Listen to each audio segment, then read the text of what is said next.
Now coming to the average cost and marginal cost. Average cost क्या है?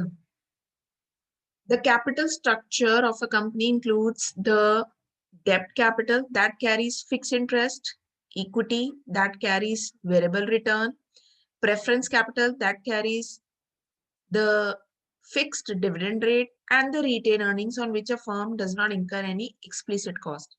Now ये word का मतलब क्या है कैपिटल स्ट्रक्चर, कि जब एक कंपनी पैसे इकट्ठे करती है, sources, they may use different sources. जैसे बैलेंस शीट में हम लिखते हैं equity shares, preference shares, debentures, retained earnings.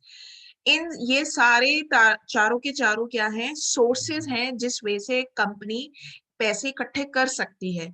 तो उस सोर्सेज को ऑल टुगेदर को हम क्या कहते हैं, कैपिटल स्ट्रक्चर का नाम देते हैं. Now coming to the word average cost. Average cost, as it is written in your book, is computed yani calculated by measuring the specific cost of each component of the capital, then finding out their average by applying the weights. It considered the weighted average cost of all kinds. यानी जब हम on an average जानना चाहते हैं कि equity share से अगर पैसे इकट्ठे किए तो ऑन एन एवरेज हमें कितना खर्चा पड़ा, हमें कितनी कॉस्ट पड़ती है. प्रेफरेंस शेयर से पैसा इकट्ठा कर रहे हैं तो हमें ऑन एन एवरेज कितनी कॉस्ट पड़ती है, क्योंकि हमने प्रेफरेंस शेयर होल्डर्स को डिविडेंड देने हैं.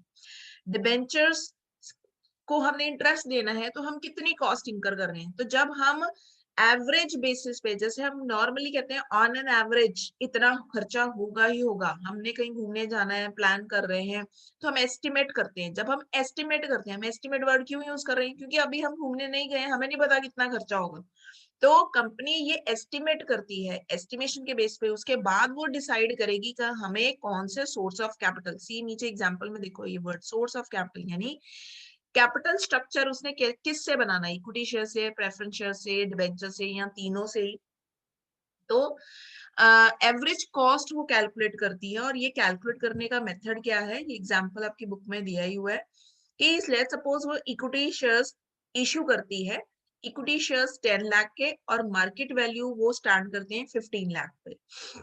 12% रिटर्न जो है वो इक्विटी शेयर होल्डर्स को वो देते हैं.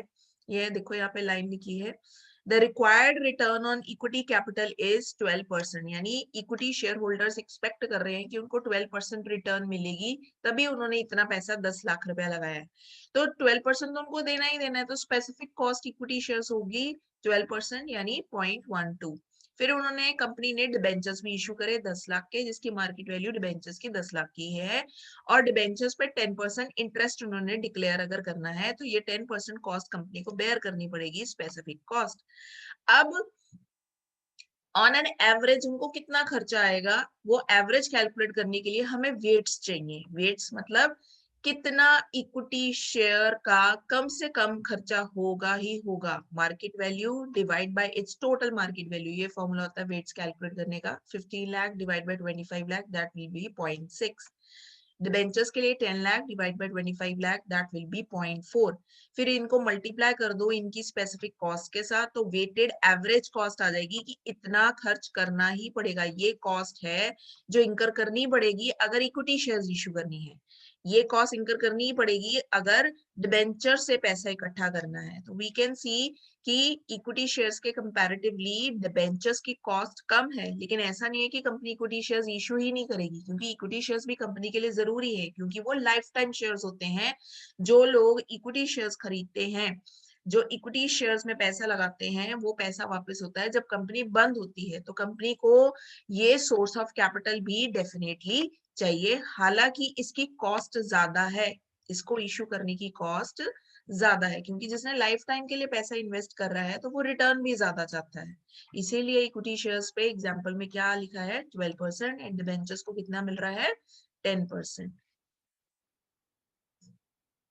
I think this topic is clear now.